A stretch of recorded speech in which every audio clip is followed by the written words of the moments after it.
Hello and welcome back to the Green Dream video interview series. Today I'm joined by Jana Harvey, who is a Senior Portfolio Manager at RBC Bluebay.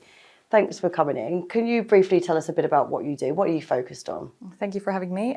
So my role is a Senior Portfolio Manager in the Emerging Markets Debt team at RBC Bluebay, and I manage blended hard currencies, sovereign corporate, emerging market portfolios there, and also lead on the ESG efforts within emerging markets. Okay, fantastic. Could you talk a bit about ESG engagement within the fixed income world? I know you're focused on emerging markets, but if we could look at that sort of more broadly to start with. Of course. So fixed income investors have actually very unique opportunity set to engage with issuers. Obviously, we don't have the direct ownership, and so perhaps less of a direct access to management and to influence of the business. But there are significant opportunities for fixed income investors also. I suppose the peak of influence is around the issuance point, so pre-issuance, around the roadshows and the actual issuance, and even post-issuance, where our issuers are still very receptive to discussions and conversation.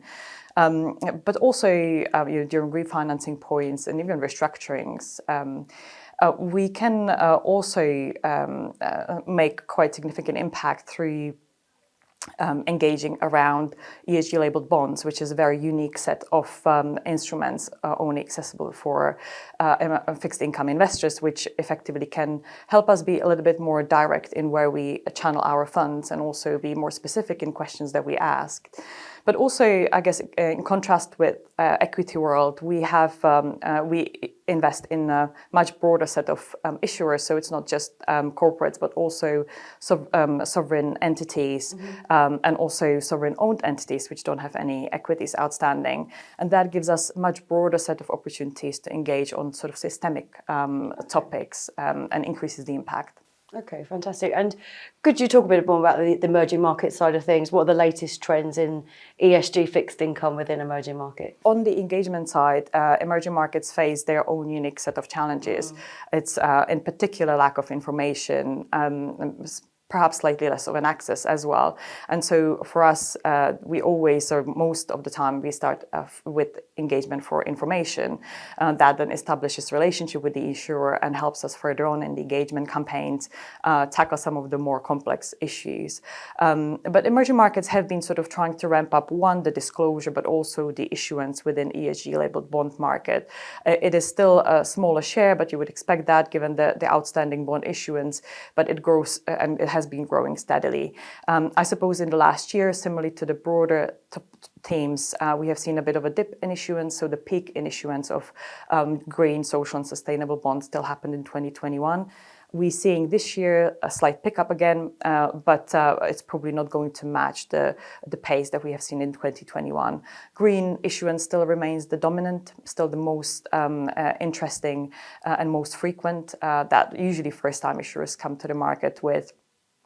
We have seen interesting pickup in local market issuance within this area, not just hard currency, and also from the sort of regional perspective, historically always Asia and Latin America has been leading. Last year we have seen a pickup of issuance from Middle East in this space as well. Okay, what about sustainability-linked bonds? What's your view of those overall? So sustainability-linked bonds have a very important part to play in our view within the sort of ESG labeled bond issuance. They're slightly different instrument. There is still a lot of controversy around their credibility. It is still a very nascent young market. We're still working through how to increase standardization, how to hold issuers to higher standards. But we have very high hopes for the markets as a whole. It has, similar to the ESG labeled bond market, has seen a reduction in terms of issuance last year. But there have been some very positive developments, such as issuance of first two sovereign issuers. Chile and Uruguay both issued their first ESG labeled bond, which has been very positive. Chile is expected to come to the market this year again.